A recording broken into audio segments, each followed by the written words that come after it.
A new study out of Tufts University adds another compelling piece to the growing puzzle of how diet affects brain health, specifically highlighting the role of vitamin K.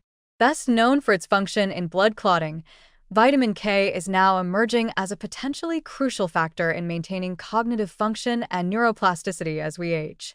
While these findings are preliminary and based on animal models, they offer a nuanced look into the biochemical vulnerabilities of the aging brain and suggest that something as seemingly mundane as a leafy green vegetable might have profound consequences for how we think, remember, and learn later in life. The study, conducted over 6 months on middle-aged mice, found that a vitamin K-deficient diet was associated with measurable and significant changes in the brain.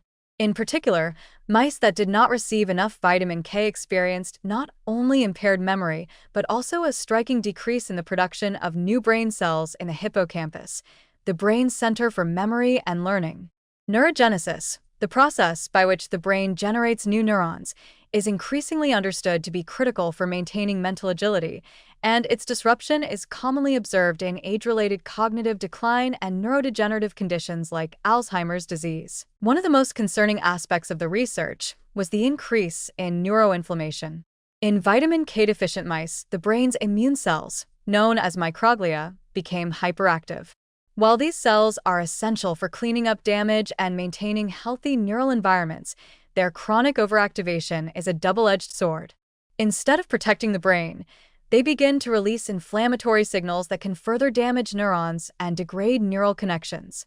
This kind of persistent, low-level inflammation is now seen by many scientists as a common root of cognitive deterioration. These results should not be dismissed as merely technical observations from a mouse study.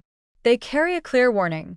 Dietary habits that ignore or undervalue micronutrients like vitamin K could have lasting, even irreversible, consequences for brain function. And while it's tempting to turn to supplements for a quick fix, the researchers stress that food remains the best and safest source of this nutrient. Vitamin K is abundant in green leafy vegetables such as spinach, kale, Brussels sprouts, and broccoli, as well as in less common sources like fermented foods and green peas. These are not exotic or inaccessible ingredients, yet they are often underrepresented in modern diets, especially in populations that rely heavily on processed foods. The Tufts researchers are not recommending that people start supplementing with vitamin K, and for good reason. While vitamin K toxicity is rare, oversupplementation of fat-soluble vitamins can lead to imbalances and unintended side effects, particularly when not monitored by a healthcare provider.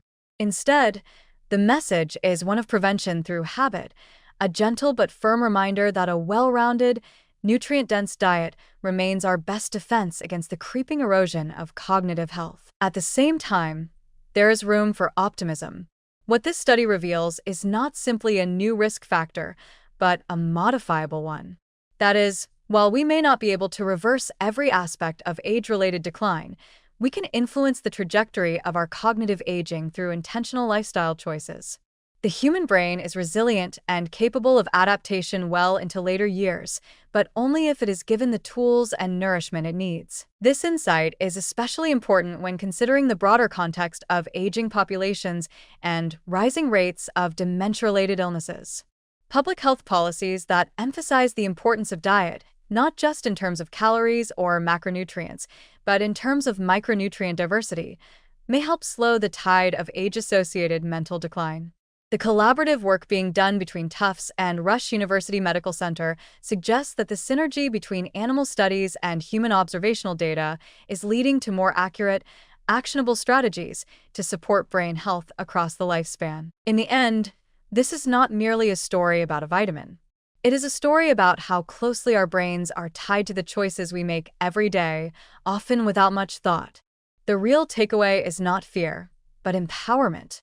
It reminds us that meaningful, lasting improvements to brain health may begin with something as simple as what we put on our plates, and that vegetables, so often relegated to the side of the meal, may in fact hold the center of our cognitive future.